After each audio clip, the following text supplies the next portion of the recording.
Good afternoon of you. हमने पिछली class में डिविडेंड पॉलिसी टॉपिक का रिवीजन स्टार्ट किया था और हमें इस चैप्टर में तीन मेन मॉडल्स पढ़ने हैं, जिसमें से पहला जो मॉडल है मोदी गिलियानी मिलर मॉडल या फिर एमएम मॉडल या फिर एमएम अप्रोच, इस पर हमने बात करना शुरू करी थी।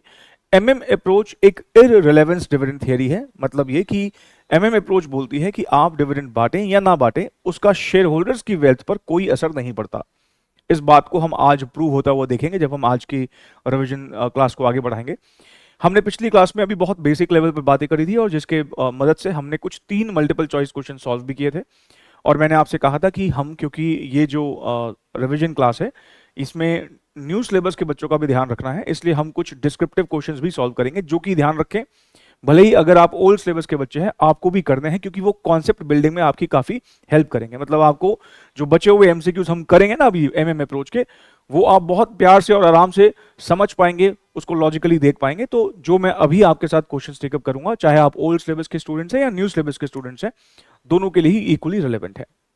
तो आइए बिना देरी के स्टार्ट करते हैं आज की क्लास को। हमने पिछली क्लास तक क्वेश्चन नंबर 3 तक कर लिया था, आज हमें क्वेश्चन नंबर 4 से आगे बढ़ना है। मैं आपको ना तीन डिस्क्रिप्टिव पैटर्न के क्वेश्चंस करवाऊंगा और वो करने के बाद फिर हम जो बचे हुए एमएम मॉडल के एग्जाम एमसीक्यूज है वो सॉल्व करेंगे। आप में से जो बच्चे न्यू सिलेबस के हैं ध्यान रखें, जो तीन डिस्क्रिप्टिव क्वेश्चंस मैं करवाऊंगा एग्जाम में ना घुमा फिरा के यही वाले क्वेश्चंस पूछे जाते हैं। वो थोड़ी इंफॉर्मेशन बदल देगा, थोड़े से फिगर्स बदल देगा, लेकिन घुमा फिरा के यही तीन क्वेश्चन है जो बार बार एग्जामिनर पूछता है। तो जो मैं क्वेश्चन करवा रहा हूं वो हाईली रिलेवेंट क्वेश्चन है। ठीक, पहली बात तो ये। दूसरी बात, आप में से जो बच्चे ओल्ड सिलेबस के हैं, ओल्ड सिलेबस वाले बच्चों को लगेगा अरे सर ये क्या डिस्क्रिप्टिव पैटर्न तो हमारा है नहीं, लेकिन स्टिल मैं बोलूंगा आपको जरूर ये क्वेश्चन देखने चाहिए, क्योंकि जो बचे हुए एमसीक्यूज है ना वो फिर आपको लगेगा अरे ये तो बड़े प्यार से हो गए, मतलब कॉन्सेप्ट बिल्डिंग के लिए आपको काफी हेल्प करेंगे। तो मेरे ख्याल से सभी को करने चाहिए ये क्वेश्चन जो मैं डिस्क्रिप्टिव करवाऊंगा। पहला क्वेश्चन जो हम टेकअप कर रहे हैं वो है क्वेश्चन नंबर 4। आइए जरा इसको पढ़ते हैं। RST Limited has a capital of rupees 10 lakh in equity shares of rupees 100 each. These shares are currently quoted at par. जैसे ही ये वर्ड्स पढ़ते हैं करंटली कोटेड, मतलब आज की बात हो रही है। और आज की क्या बात कर रहा है, आज का प्राइस बता रहा है कि जो हमारे शेयर्स हैं वो आज कोट हो रहे हैं पार, मतलब पार वैल्यू पर। पार वैल्यू मतलब फेस वैल्यू। मतलब ये हमसे कह रहा है कि जो हमारा शेयर का दाम आज चल रहा है वो फेस वैल्यू के बराबर ही चल रहा है, और हमारा शेयर का फेस वैल्यू 100 रुपए लिखा ही है। तो हम यहां पे लिख सकते हैं कि हमारा P0 जो है वो 100 रुपीज का हमें दिया हुआ है। उसके बाद बोलता है The company proposes declaration of dividend of ₹10 per share।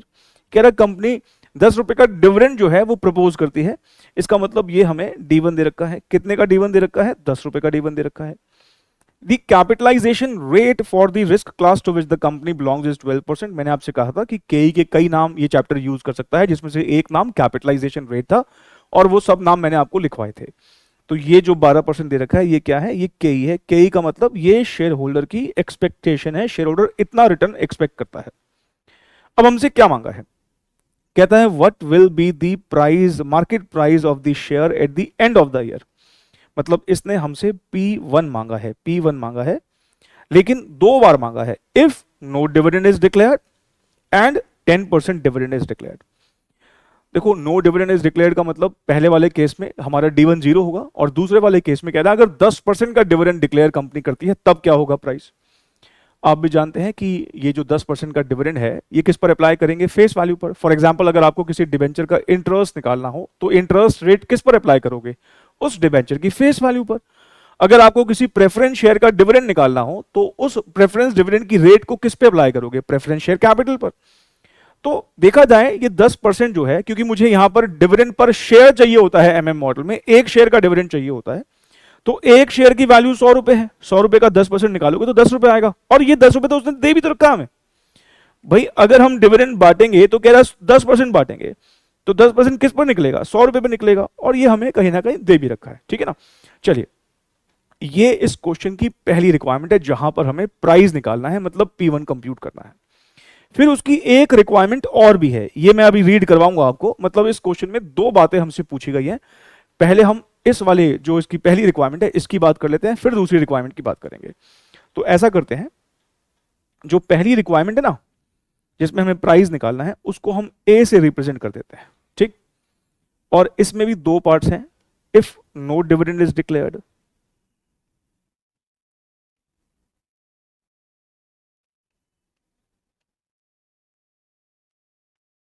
चलिए, अब हमने कहा था कि भाई देखो ये हमें जो प्राइस है वो कैसे निकालना है। मैंने आपसे एक बेसिक सी इक्वेशन याद रखने के लिए कहा था।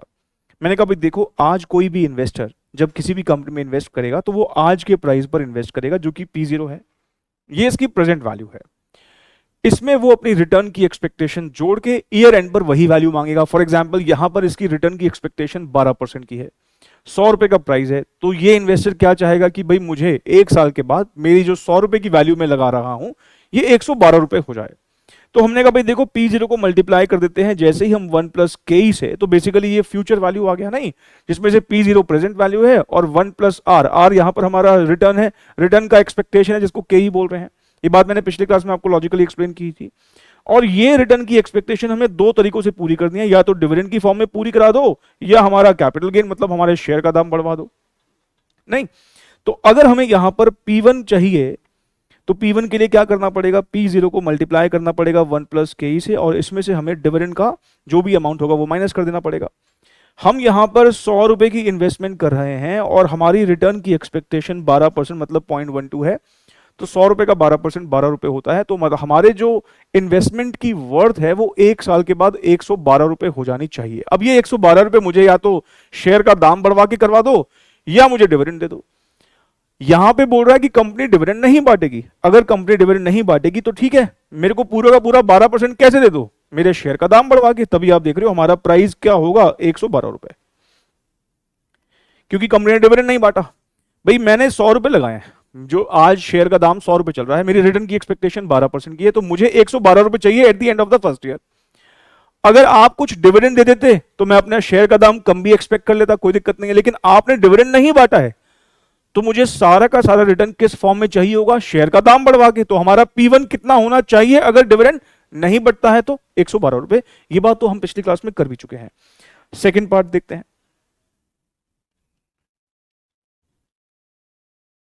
इफ 10% dividend is declared,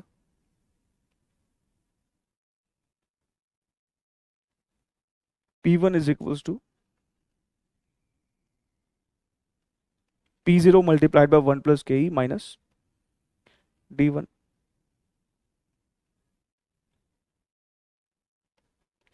इस बार कह रहा 10% डिविडेंड बांटना है, तो उसका मतलब कितना, डिविडेंड तो उसने दे भी रखा था 10 रुपए का।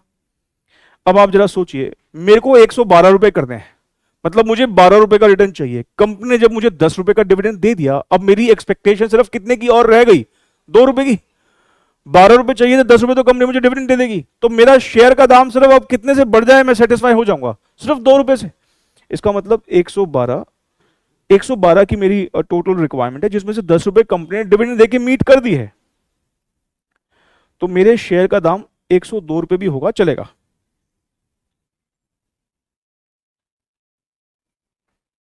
तो हमारा ना ये इसका जो फर्स्ट पार्ट है, जो ए पार्ट है, कि हमें P1 बताना था अगर डिविडेंड डिक्लेयर करें तब, और डिविडेंड डिक्लेयर नहीं करें तब।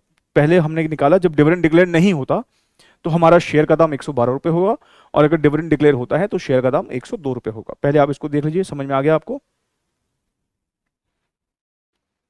चलिए आइए, अब हम इस क्वेश्चन की सेकंड रिक्वायरमेंट को रीड करते हैं। जो पहली रिक्वायरमेंट थी शेयर का प्राइस कंप्यूट करना, वो हमने कर लिया है। सेकंड रिक्वायरमेंट जो कि ये है, कहता है assuming that the company page the dividend. अब मैं आगे बढ़ूं उससे पहले प्लीज इस बात को ध्यान रखें, सेकंड रिक्वायरमेंट को सॉल्व करने के लिए उसने सबसे पहले हमारे सामने एक कंडीशन रखी है, assuming that the company page the dividend. मतलब वो कह रहा है आप मान लीजिए कंपनी ने डिविडेंड पे किया है, और ध्यान रखें अगर कंपनी डिविडेंड पे करती है तो हमारे कंपनी का जो शेयर प्राइस होगा eight the end of the first year वो कितना होगा, 102 रुपए होगा, 112 नहीं।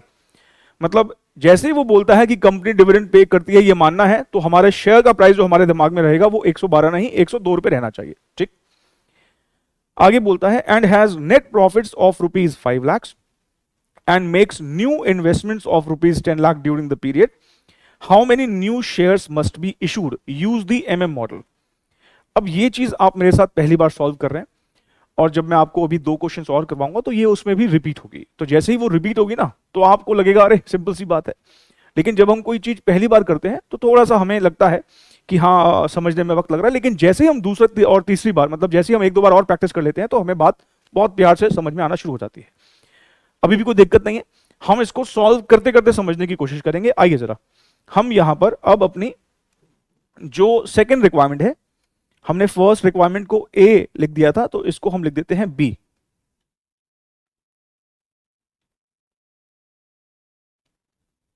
कैलकुलेशन ऑफ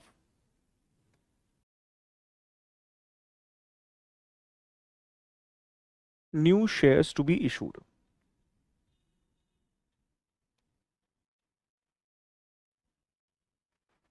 ठीक है, चलिए अब ध्यान से प्लीज मेरे सुनिएगा। देखिए हमें यहां पर बताया है कि कंपनी के नेट प्रॉफिट 5 लाख रुपए के हैं। तो आप सबसे पहले तो इस बात को समझें, जब भी हम नेट प्रॉफिट वर्ड बोलते हैं तो उसका मतलब होता है प्रॉफिट आफ्टर टैक्स से। अगर आपने पहले के चैप्टर्स की रिवीजन मेरे साथ करी है तो मैंने शायद ये बात पहले भी कभी बताई होगी कि net profit always implies profit after tax of the company. जब भी कोई कंपनी के मैनेजमेंट बोलती है कि हमने इस बार इतने नेट प्रॉफिट रिपोर्ट किए हैं या इतने नेट प्रॉफिट हमने अर्न किए हैं, तो वो बात ना जनरली कंपनी के मालिकों को एड्रेस हो रही होती है। तो नेट प्रॉफिट जब कभी कंपनी बोलती है तो वो मालिकों को बता रही है, देखो तुम्हारे लिए इतना कमाया, और मालिकों के लिए जो कमाई होती है वो कौन सी होती है? Profit after tax. मतलब सबको पहले दे दो, उसके बाद जो बचे वो मालिकों का है। सरकार को टैक्स वैक्स सब कुछ पे कर दिया, सारे खर्चे वर्चे दे दिए।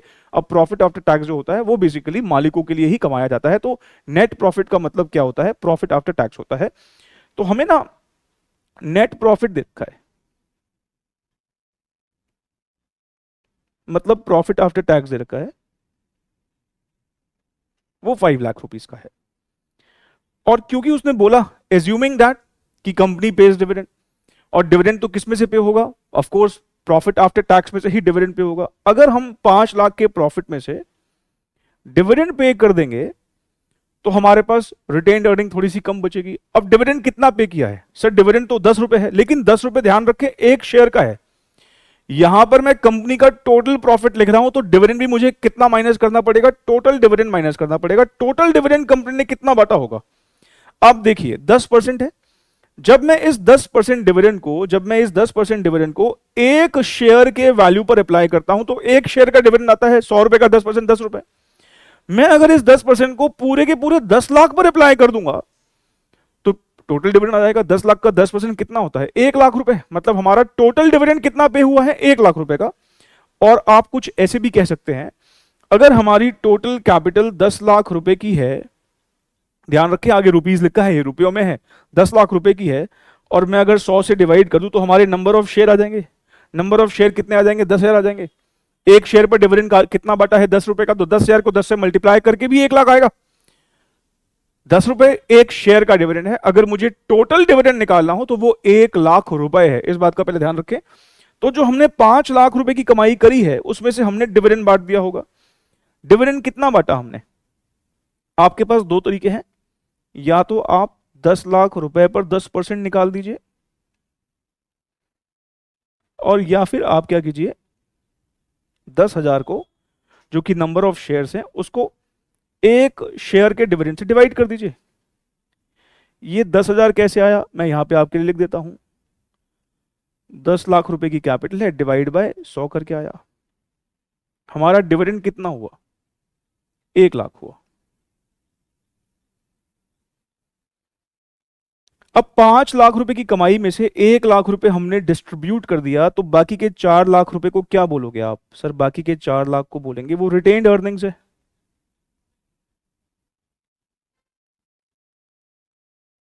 नहीं, वो क्या है? रिटेन्ड अर्निंग्स है। अब ध्यान से देखिए, इस क्वेश्चन में लिखा है कि हमें जो इन्वेस्टमेंट करनी है, मतलब जो हम बिजनेस को बढ़ाने के लिए इन्वेस्टमेंट करना चाहते हैं, इन्वेस्टमेंट की रिक्वायरमेंट 10 लाख रुपए की बता रखी है। इन्वेस्टमेंट कितना रिक्वायर्ड है? 10 लाख रुपए। अब वो कह रहा है कि बताइए नए शेयर कितने इशू करूं? भाई नए शेयर मतलब अब आप एक्सटर्नल मतलब बाहर जा रहे हो। अब बाहर जाने से पहले घर में देख लो ना, पहले कितना रुपया पड़ा है। नए माल, भाई नए शेयर इशू करने का मतलब है नए मालिक बनाना चाहते हो, तो पहले ये देख लो ना कि घर में पहले से कितना मुनाफा रखा हुआ है। हमारे पास 5 लाख रुपए का मुनाफा था, लेकिन 1 लाख रुपए का मुनाफा हमने मालिकों के साथ शेयर कर दिया, तो 4 लाख की रिटेन अर्निंग बची है। हमारी इन्वेस्टमेंट की रिक्वायरमेंट 10 लाख रुपए की है, जिसमें से 4 लाख तो घर में पड़े हैं रिटेन अर्निंग के नाम के। तो शेयर जो इशू करें वो कितने रुपए के लिए इशू करें? 6 लाख रुपए के लिए, सिंपल। तो यहां पर हम क्या करेंगे, जो हमारी इन्वेस्टमेंट की रिक्वायरमेंट है उसमें से हम रिटेन्ड अर्निंग को लेस कर देते हैं, क्योंकि ये तो हमारे पास रखा ही है। तो हम शेयर्स जो इशू करें वो कितने रुपए के इशू करें? 6 लाख रुपए के।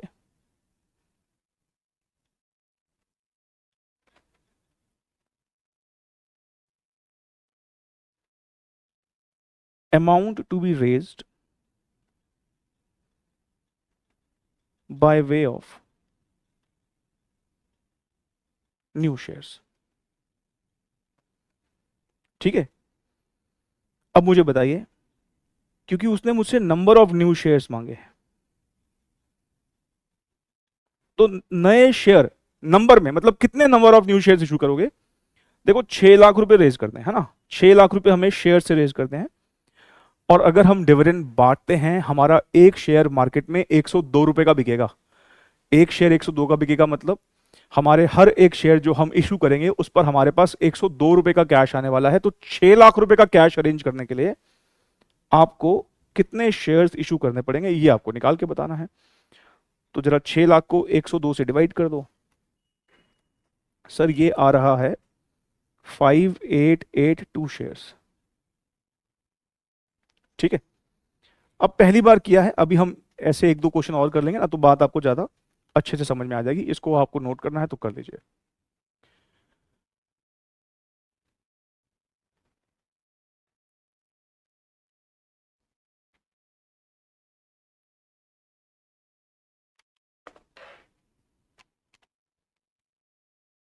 देखिए, हम जो अब ये नेक्स्ट क्वेश्चन करने जा रहे हैं, क्वेश्चन नंबर 5, ये कॉन्सेप्चुअल क्लैरिटी के लिए काफी रिलेवेंट और इंपॉर्टेंट क्वेश्चन बनता है, क्योंकि इस क्वेश्चन के थ्रू अब हम प्रूव करेंगे कि जो एमएम मॉडल है, जो वो बोलता था कि शेयर होल्डर की वेल्थ पर कोई असर नहीं पड़ता, आप डिविडेंड बांटे या ना बांटे, वो हम इस क्वेश्चन के थ्रू प्रूव होते हुए देखेंगे। ठीक है, इसलिए ये क्वेश्चन जो है कॉन्सेप्चुअल क्लैरिटी के लिए रिलेवेंट बनता है।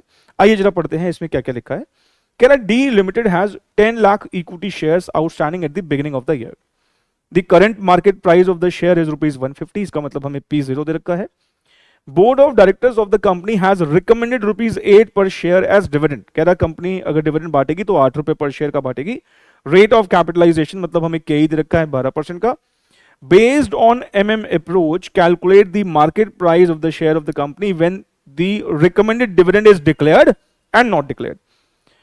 तो अगर हम डिविडेंड डिक्लेयर करेंगे तो हमारे लिए D1 की इंफॉर्मेशन रिलेवेंस रखेगी, अगर नहीं करेंगे तो फिर ये जो डिविडेंड दे रखा है हमारे किसी काम का नहीं, बिकॉज वहां पर फिर डिविडेंड जीरो हो जाएगा अगर डिक्लेयर ही नहीं किया तो आइए पहले फर्स्ट पार्ट ही सॉल्व कर लेते हैं। हम पहले फर्स्ट पार्ट यहां पर सॉल्व करने लगे हैं। हमें क्या क्या दे रखा है? हमें P0 दे रखा है 150। डिविडेंड अगर बटेगा तो वो कितने रुपए है? ₹8। और हमारा जो रिटर्न को लेकर एक्सपेक्टेशन है वो 12% का है। अब हम पहले इसका ए पार्ट कर लेते हैं। व्हेन डिविडेंड इज डिक्लेयर्ड, और हमें क्या इक्वेशन दिमाग में रखनी है कि अगर हम आज P0 लगाएंगे तो उसको 1 + KE से मल्टीप्लाई कर देते हैं, तो ये हमारा ईयर एंड हमें इतना वर्थ चाहिए जो कि हम कंपनी से रिसीव करेंगे, या तो डिविडेंड की फॉर्म में या फिर कैपिटल गेन की फॉर्म में, मतलब प्राइस बढ़ जाएगा। हमें फिलहाल यहां से P1 चाहिए क्योंकि P0 तो हमको दे ही रखा है।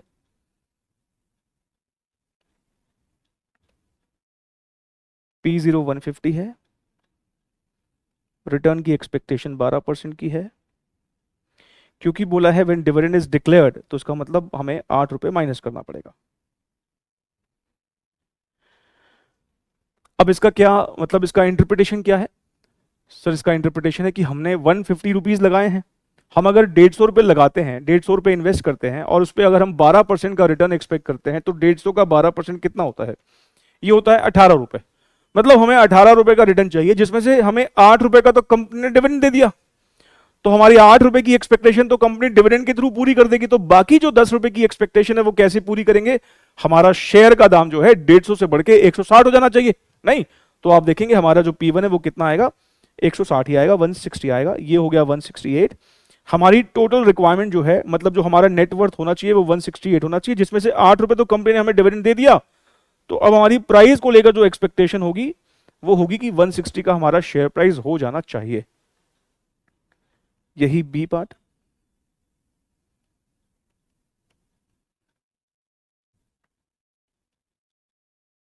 When dividend is not declared,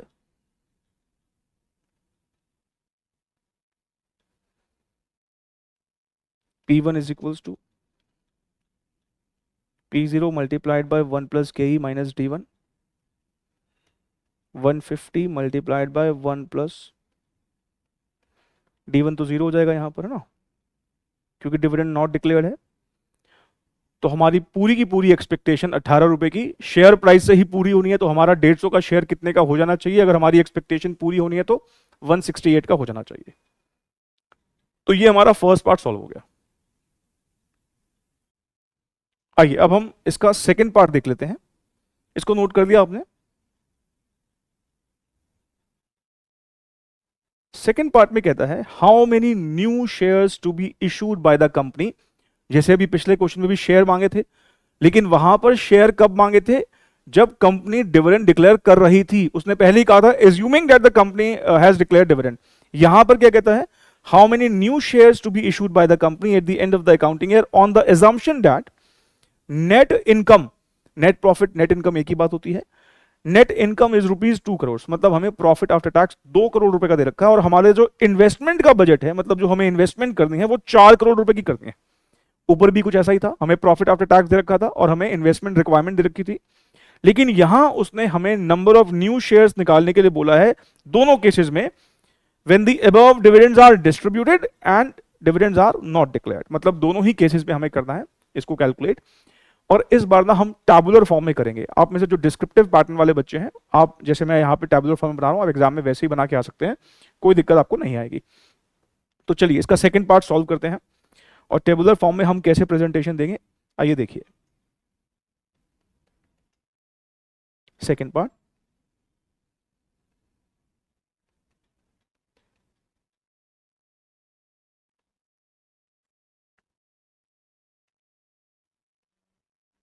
if dividend is declared,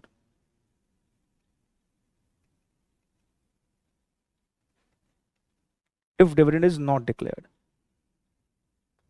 ठीक है, ऐसे दो कॉलम बना लेते हैं।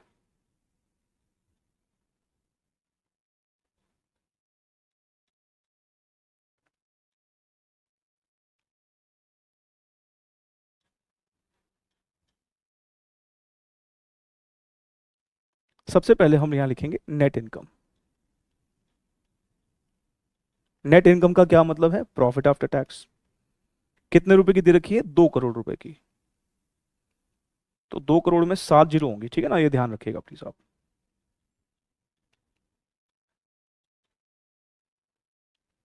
Minus dividend. चलिए अगर हम डिविडेंड डिक्लेयर करते ही नहीं तो सारा का सारा हमने एक तरह से रिटेन कर लिया, पूरा का पूरा ही 100% रिटेन कर लिया। लेकिन अगर हम डिविडेंड डिक्लेयर करते हैं तो ध्यान रखें यहां पर हमें टोटल डिविडेंड लिखना है।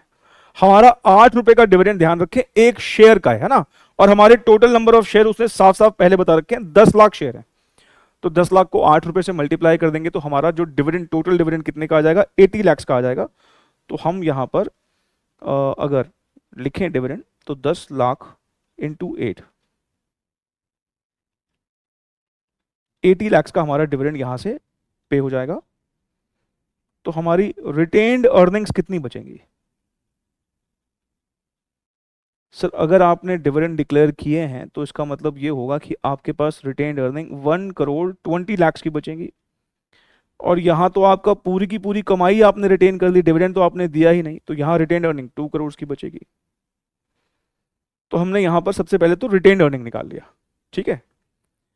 अब आती है बात इन्वेस्टमेंट हमें कितनी चाहिए, हमें इन्वेस्टमेंट के लिए कितना रुपया चाहिए। सर इस क्वेश्चन में लिखा है हमारी जो इन्वेस्टमेंट को लेकर रिक्वायरमेंट है वो 4 करोड़ की है।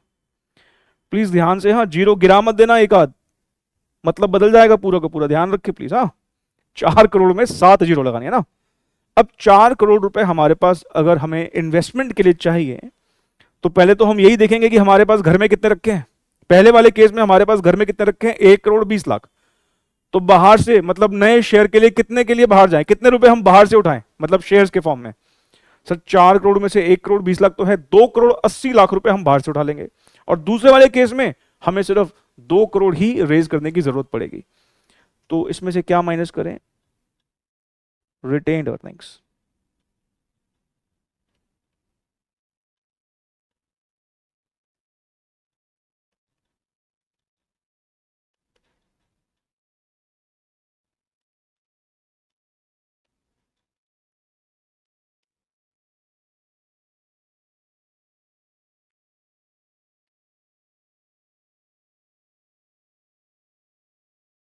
तो हम यहाँ पर जो अब ये निकालेंगे, ये क्या है, amount to be raised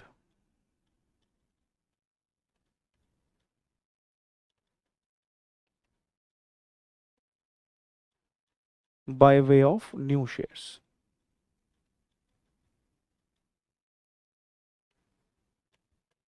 2 crores 80 lakhs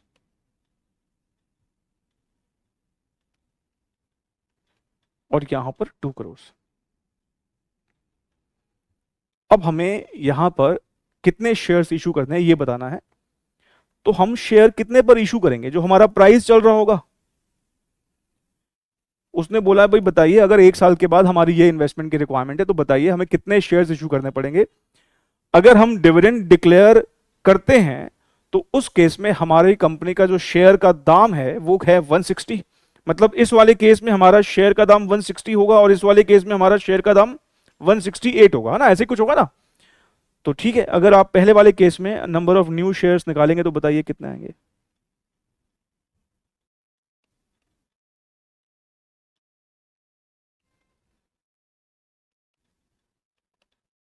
2 crore 80 lakh का कैश हमें अरेंज करना है, हर एक शेयर पर 160 रुपीज का कैश आएगा। तो बताइए कितने रुपए का आपको यहां पर नंबर ऑफ शेयर कितने इशू करने पड़ेंगे। Sir 2 crore 80 lakhs divided by 160 आ रहा है,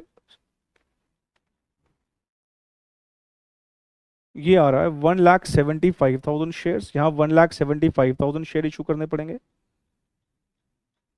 और यहाँ हमारी रिक्वायरमेंट 2 करोड़ रुपए की है और जो हमारी कंपनी का शेयर प्राइस है वो 168 है। तो 2 करोड़ को अगर मैं 168 से डिवाइड करता हूं तो ये आ रहा है 1,19,048 शेयर्स।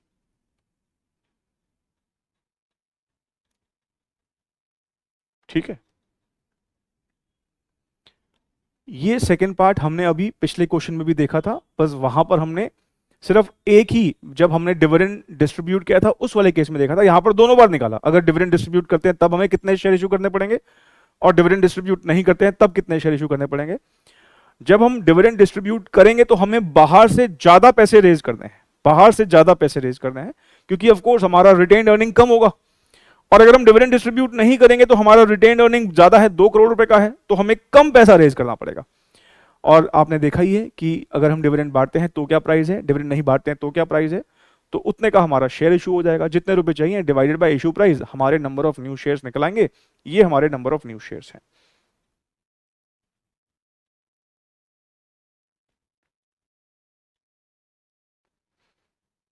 चलिए हम अपने अगले पार्ट की तरफ बढ़ते हैं।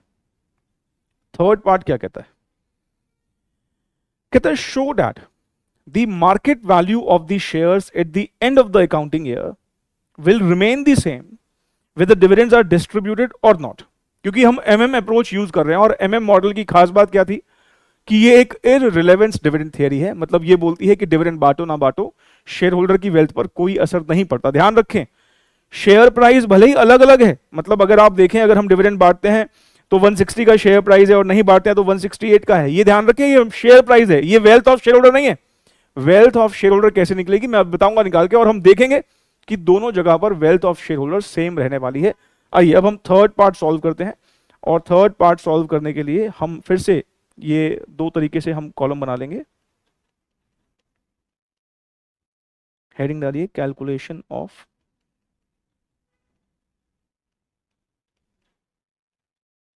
Value of the firm.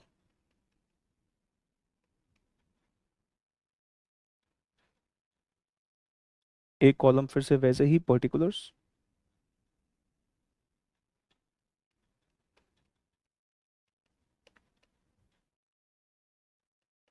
if dividend is distributed,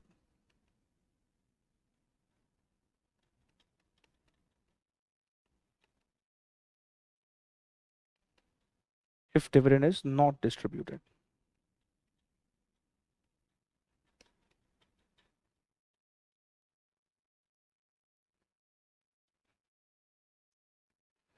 चलिए अब आप पहले ना एक बार देख लीजिए, ऑब्जर्व कर लीजिए, उसके बाद फिर आप नोट कीजिएगा।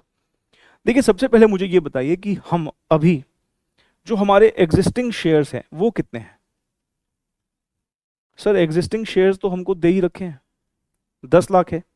कहाँ दे रखे हैं सर? देखिए ये रहा सबसे ऊपर, हमने अभी अभी इसकी मदद से डिविडेंड भी निकाला था, ये रहे 10 लाख शेयर्स।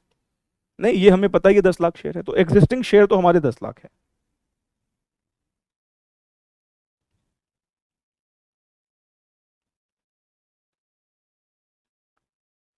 अच्छा, हमने नए शेयर कितने इशू किए थे सर? अगर डिविडेंड डिस्ट्रीब्यूशन था तो हमारे नए शेयर्स थे 1,75,000।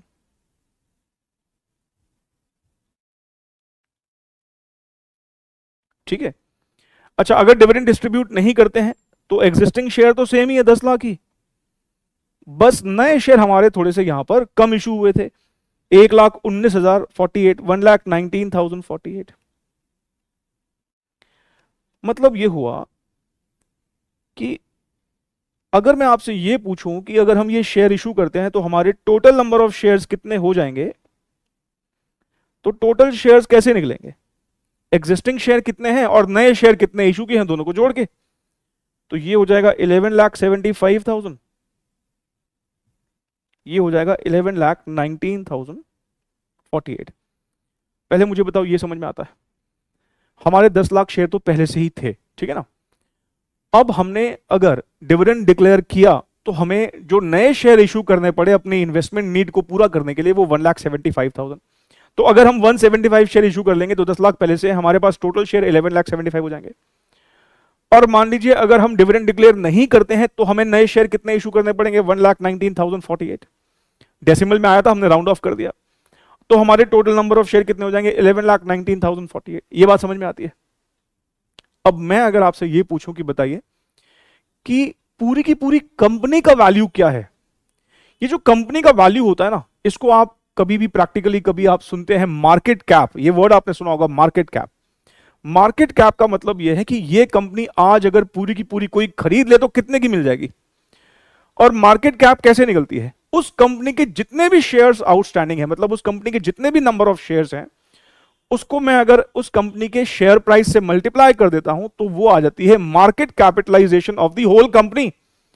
और इसको हम एकेडमिकली मार्केट कैप ना बोल के कई बार वैल्यू ऑफ द फर्म बोल देते हैं। क्या? वैल्यू ऑफ द फर्म, मतलब पूरी कंपनी का वैल्यू। तो अगर आपको इस कंपनी का वैल्यू कंप्यूट करना हो तो जो भी उस कंपनी का शेयर प्राइस चल रहा है उसको मल्टीप्लाई कर दो कंपनी के जितने शेयर्स हैं। भाई अगर मैं कहता हूं मुझे मान लो ये कंपनी खरीदनी है, तो वो कंपनी किस दाम पर आपको बिकेगी?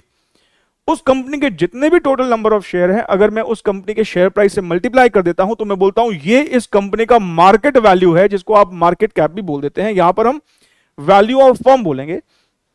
तो सबसे पहले तो आप मुझे ये बताइए मार्केट प्राइस क्या होगा?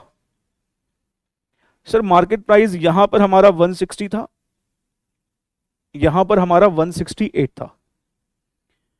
तो मुझे अगर वैल्यू ऑफ फर्म निकालनी है तो उसको निकालने का क्या तरीका है?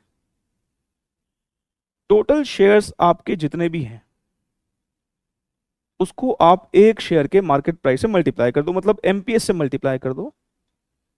इस कंपनी के टोटल शेयर 11,75,000 हो जाएंगे अगर डिविडेंड डिक्लेयर होते हैं, और एक शेयर का दाम 160 रुपीज है। तो 11,75,000 को अगर मैं 160 से मल्टीप्लाई करता हूं तो ये कुछ 18.8 करोड़ आ रहा है। आप पूरा भी लिख सकते हो, मैंने यहां पर 18.8 करोड़ लिख दिया। और यहां पर अगर आप 11,19,048 को 168 से मल्टीप्लाई करते हो, अब अगर आप इसको कैलकुलेट करोगे ना तो 18 करोड़ 80 लाख 64 रुपीज आएगा। मतलब यहां पर एग्जैक्ट 18 करोड़ 80 लाख नहीं आएगा, 64 रुपए ज्यादा आएगा।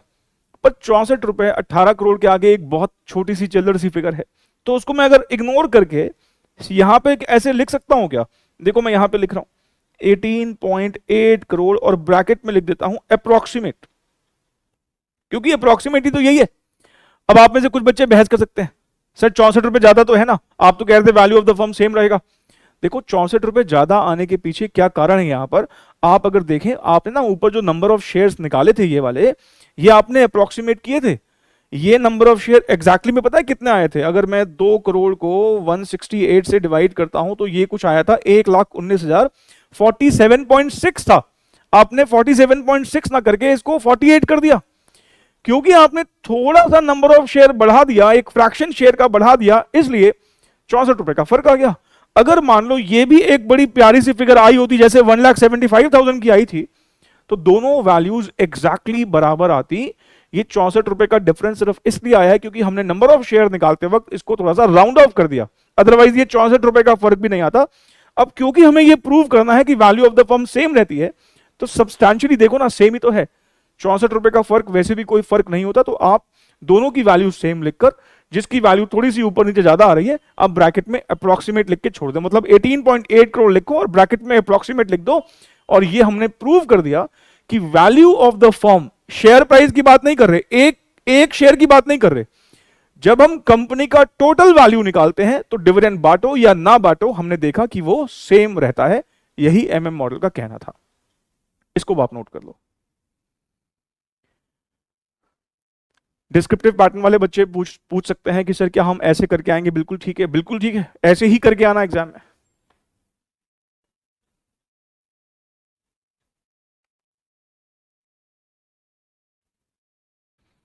तो एमएम मॉडल में ना, अब आपने ये क्वेश्चन करने के बाद एक बात नोटिस करी कि एमएम मॉडल के जो फुल फ्लेज क्वेश्चंस कभी आते हैं वो 3 स्टेप्स में पूरे होते हैं। पहला स्टेप क्या होता है कि हमें P1 निकालना होता है कि अगर हम डिविडेंड बांटें या डिविडेंड नहीं बांटे तो हमारा प्राइस क्या होगा।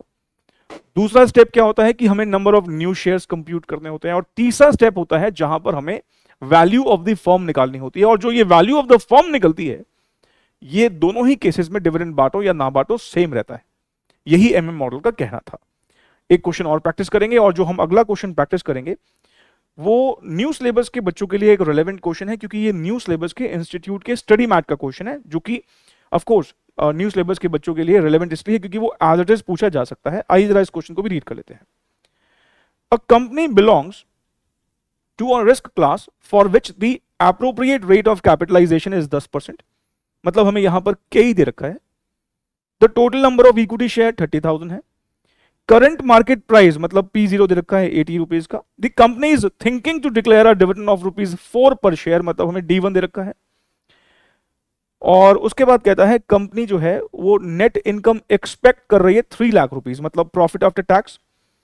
It has proposal of making investment of ₹6 lakh rupees in new proposals, मतलब हमें इन्वेस्टमेंट की नीड कितनी है वो भी दे रखी है। और अगर एमएम अप्रोच को हम अडॉप्ट करते हैं, शो दैट पेमेंट और non payment does not affect the value of the equity shares. मतलब हमें यहां पर अल्टीमेट आखिरी स्टेप तक पहुंचना है, क्योंकि इसने हमें ये बोल दिया कि ये प्रूव करके दिखाओ कि as per MM model value of the firm जो है वो अफेक्ट नहीं होती है। हमें वो तीनों स्टेप फॉलो करने होंगे। आइए हम सबसे पहला काम क्या करेंगे, पहले हम प्राइस कंप्यूट करेंगे। तो इसको हम सॉल्व करना शुरू कर रहे हैं। तो हम इसको 3 स्टेप्स में ही करेंगे और हम पहले स्टेप को ए बोल देते हैं, ठीक है। Calculation of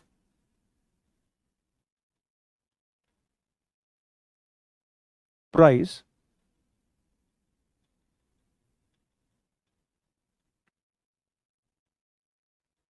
eight the end of the year. इसमें फर्स्ट पार्ट,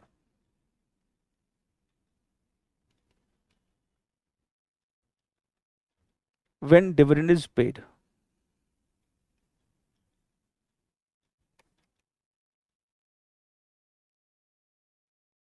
कैसे निकलता है P1?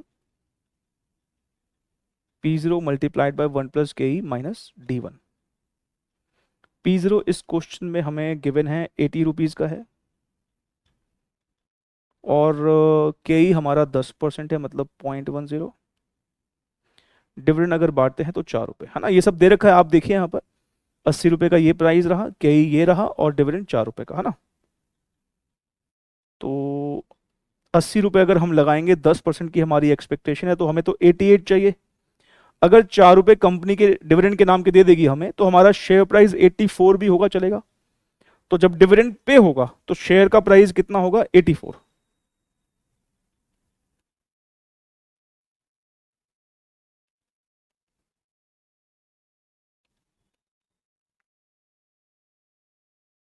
When dividend is not paid, 80 multiplied by 1 plus 0.10 और डिविडेंड 0, है ना, डिविडेंड क्योंकि नहीं पे होगा, क्योंकि डिविडेंड नहीं पे होगा तो हमारे शेयर के प्राइस को 88 होना ही पड़ेगा, तभी हमारी 10% की एक्सपेक्टेशन पूरी होगी। तो ये हमारा पहला स्टेप हो गया जहां पर हमने प्राइस कंप्यूट कर लिया। अब हमारा दूसरा स्टेप क्या होगा, जहां पर हमें number of new shares compute करने हैं। इसको नोट कर लिया हो तो हम बढ़े आगे। B part,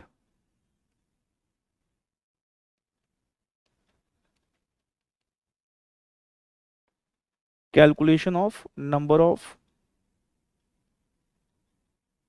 new shares to be issued.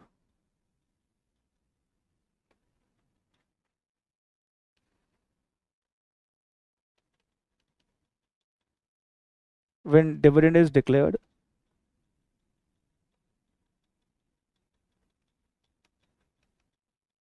when dividend is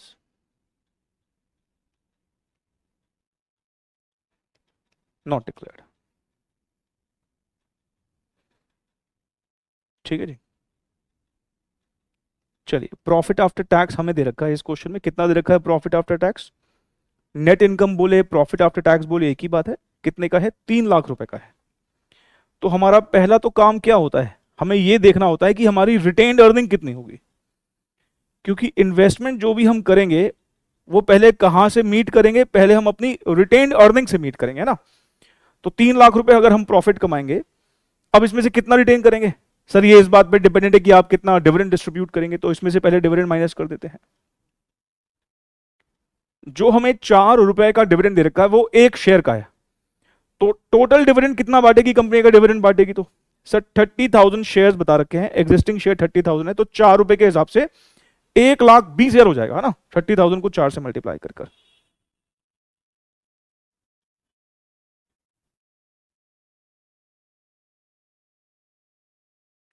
और यहां तो बोल ही रहा है डिविडेंड नहीं डिक्लेयर करना, तो हमारी ये निकल आएगी रिटेन्ड अर्निंग कि हमने कितना रिटेन किया। यहाँ हमारा रिटेंशन होगा 1,80,000 के प्रॉफिट्स का, और यहाँ तो हमने पूरा का पूरा 3 लाख ही रिटेन कर लिया, डिविडेंड दिया ही नहीं। अब हम देखेंगे कि हमारी इन्वेस्टमेंट की नीड क्या है। हमारी इन्वेस्टमेंट की नीड अगर आप देखोगे तो इसमें 6 लाख रुपए की है। 6 लाख दे रखा है ना, आपने पढ़ा होगा क्वेश्चन में, ये रहा देखिए। अब 6 लाख की अगर हमारी इन्वेस्टमेंट की नीड है, हम बाहर मतलब शेयर्स इशू करने के लिए कितने रुपए से जाएं? पहले ये देख लो कि सर घर में कितने रखे हैं।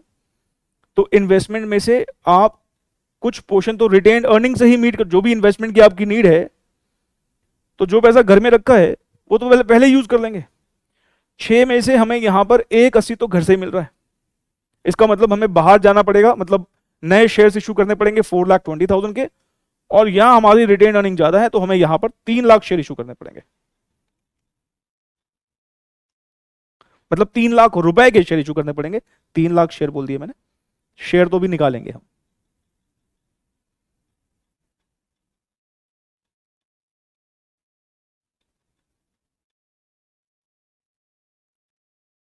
Amount to be raised 420,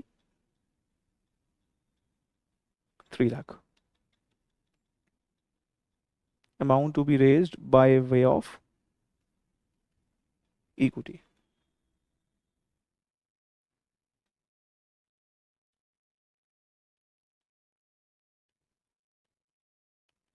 issue price, चलिए बताइए हमारा इशू प्राइस क्या होगा?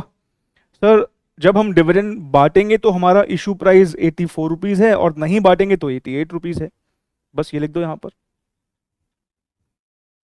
84, 88। तो number of equity shares to be issued, चलिए बताइए कितने नंबर ऑफ शेयर निकलेंगे यहां पर? सर 4,20,000 रुपए का कैश चाहिए, हमारा एक शेयर 84 रुपीज का इशू होगा, तो 4,20,000 को 84 से डिवाइड करने पर 5,000 शेयर आते हैं।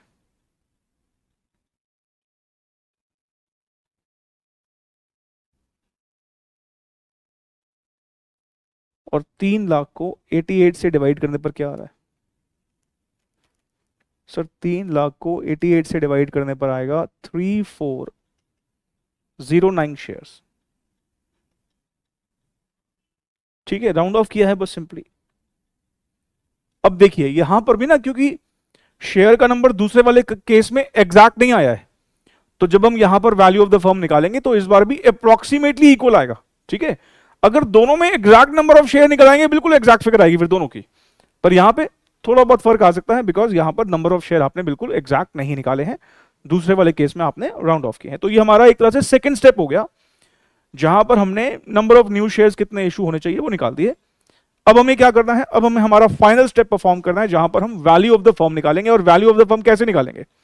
एग्जिस्टिंग शेयर कितने हैं हमने ऊपर देखे हैं, एग्जिस्टिंग शेयर हमारे कितने हैं, उसमें नए शेयर जोड़ देंगे जो हम ये इशू करेंगे, तो हमारे टोटल शेयर आ जाएंगे। और उन टोटल शेयर को जब हम एक शेयर के वैल्यू से मल्टीप्लाई कर देंगे तो हमारी पूरी फर्म, पूरी कंपनी का वैल्यू आ जाएगा, और वो दोनों में सेम आएगा। और यही एमएम बोलते हैं कि भाई वैल्यू ऑफ द फर्म जो है वो अनअफेक्टेड रहती है आपकी डिविडेंड पॉलिसी से। एक बार हम देख रहे हैं डिविडेंड बांट रहे हैं, एक बार नहीं बांट रहे हैं, और दोनों ही केस में value of the firm same आ रही है। चलिए अब हम अपना तीसरा स्टेप यहां पर कर लेते हैं। तीसरा स्टेप हमें क्या करना है, वैल्यू ऑफ द फर्म निकालना है। तो calculation of value of firm.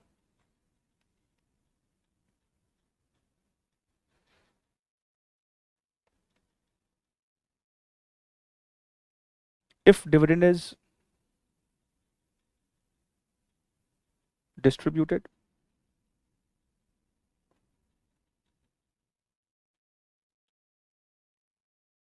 if dividend is not distributed,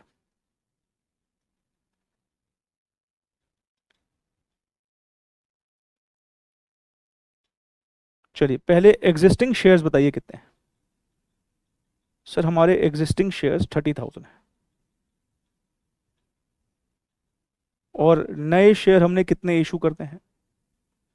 sir dividend distribute अगर करेंगे तो 5,000 शेयर इशू करने पड़ेंगे, नहीं करेंगे तो 3,409 शेयर इशू करने पड़ेंगे। तो हमारे टोटल शेयर्स कितने हो जाएंगे? सर यहां पर हमारे टोटल शेयर्स 35,000 हो जाएंगे, और यहां पर हमारे टोटल शेयर्स 33,409 हो जाएंगे।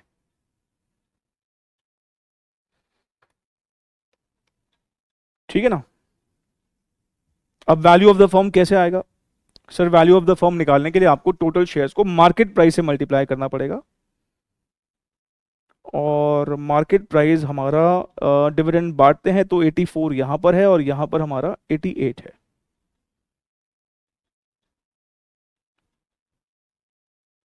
तो वैल्यू ऑफ फर्म कैसे आएगा? टोटल शेयर्स को मार्केट प्राइस से मल्टीप्लाई करके। चलिए 35,000 को 84 से मल्टीप्लाई करके बताइए कितना आता है? 35,000 को 84 से मल्टीप्लाई करके हमारा आ रहा है 29,40,000। और अगर हम यहां पर इसको 88 से मल्टीप्लाई करेंगे, ऑफ कोर्स थोड़ा कम ज्यादा आएगा, और वो क्यों आएगा? बिकॉज राउंडिंग ऑफ करी थी हमने। देखो मैं अगर यहां पर एग्जैक्ट फिगर लिखूं ना, तो ये 29,39,992 आ रहा है। कितने रुपए कम है? मात्र 8 रुपए कम है। और ये 8 रुपए कम क्यों आया है? ऑफ कोर्स सर हमने यहां पे क्योंकि शेयर राउंड ऑफ किए थे। तो आपको लेकिन ऐसे आंसर नहीं लिख के आना, क्योंकि हमें ना ये प्रूव करना है फाइनली कि वैल्यू ऑफ द फर्म जो है वो अनअफेक्टेड रहती है। तो हम इसको भी क्या करेंगे, हम इसको भी ऐसे लिख देंगे, डेट इज, या और करके लिख देना, और ये भी 29,40,000 ही है, ब्रैकेट में अप्रोक्स लिख दीजिए बस। ये डिस्क्रिप्टिव पैटर्न वाले बच्चों के लिए ये बात जरूरी है, ध्यान रखना कि लास्ट में ऐसे कराइएगा आप। ठीक है, क्योंकि हमें वैल्यू ऑफ द फर्म बतानी है ना, क्योंकि उसने लास्ट में यही पूछा है कि भाई ये शो करके बताओ कि वैल्यू ऑफ द फर्म जो है वो अनअफेक्टेड रहने वाली है, तो ये हमने प्रूव कर दिया यहां पर।